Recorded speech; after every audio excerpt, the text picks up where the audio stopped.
हमारी कक्षा में आप सभी विद्यार्थी हैं और विद्यार्थियों में ही कुछ लड़कियां हैं, कुछ लड़के हैं।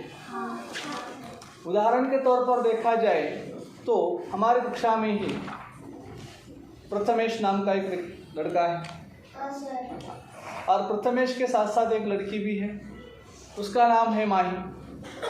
यानी कि क्या, देखो दोनों में अंतर होता है, बराबर है।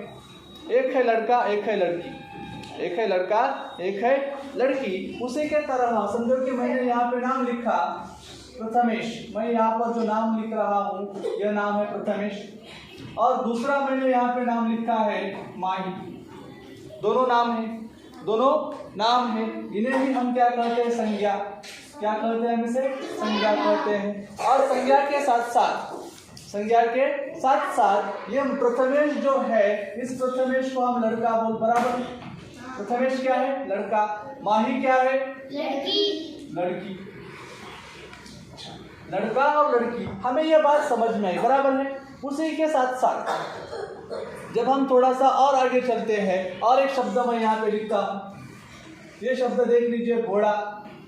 दूसरा शब्द मैंने यहाँ पे लिखा है घोड़ी।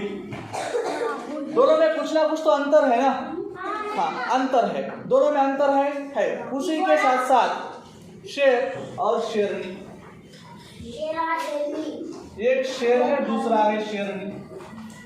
अंतर है, फिर भी अंतर है। दोनों शब्द है, दोनों संज्ञा है, लेकिन अंतर कहाँ है?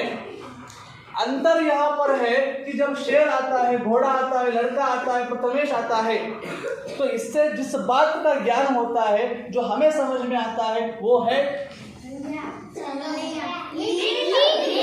अरे लिंग। आप डायरेक्टली लिंग पर चले गए, यानी कि आपको थोड़ा सा इसके बारे में भी ज्ञान था, लेकिन यहाँ पर जो है, जो लड़का है, घोड़ा है, शेर है, इसका जब हम उच्चारण करते हैं तो अंग्रेजी में शायद आपको पता है मेल, यानी पुरुष। यहाँ पर इसे कहते हैं फीमेल, और इसे देखो, ये क्या है, पुरुष है, ये क्या है पुरुष, और ये क्या है, स्त्री। पुरुष और स्त्री। अब अंतर कहाँ है? देखो, जब भी कोई घोड़ा नाम का उच्चारण करता है तो हम बोलते, हमें हमारे दिमाग में आता है कि वो पुरुष के गुण का होगा, पुरुष के गुण का होगा। स्त्री या घोड़ी बोला जाता है, शेरनी बोला जाता है, तो वो किस में आता है? स्त्री को दर्शाने वाला शब्द है। अब क्या अंतर है? पुरुष जो होते हैं, जो पुरुष होते हैं, उसकी उनकी क्वालिटीज, उनके जो गुण है वो अलग होते हैं, और स्त्रियों के गुण कुछ अलग होते हैं।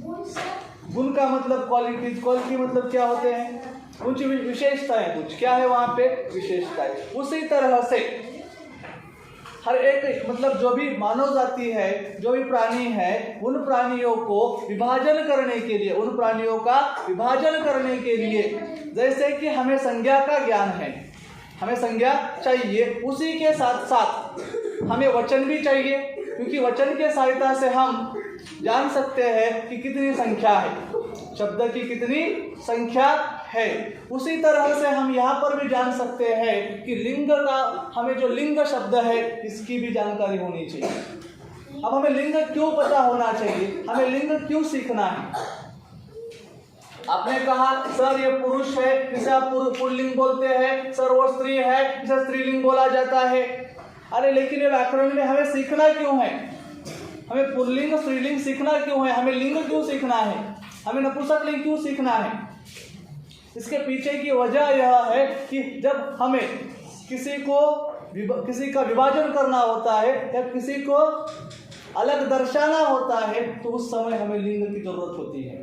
और आज की तासिका में हम क्या सीखने वाले हैं? तो पूर्व ज्ञान का आकलन करना पहली बात हम सभी ने यहाँ पे देख ली। उसी के साथ साथ हम दूसरी बात यहाँ पे देखने वाले हैं, लिंग शब्द वाक्य क्या, लिंग का अर्थ, लिंग को पहचानना, लिंग का अर्थ और लिंग को पहचानना। अब कैसे पहचानेंगे और क्या करेंगे? देखिए, आप सभी को संज्ञा पता है? अच्छा, संज्ञा यानी कि क्या? किसी भी व्यक्ति, वस्तु, स्थान या प्राणी का या भाव का नाम, भाव का नाम। उसी के साथ साथ वचन क्या होता है? शब्द की संख्या बताने वाला, बराबर है, या संज्ञा की संख्या बताने वाला शब्द क्या कहलाता है? वचन कहलाता है। अब ये लिंग क्या होता है, ये भी संज्ञा के आधार पर ही निर्धारित है।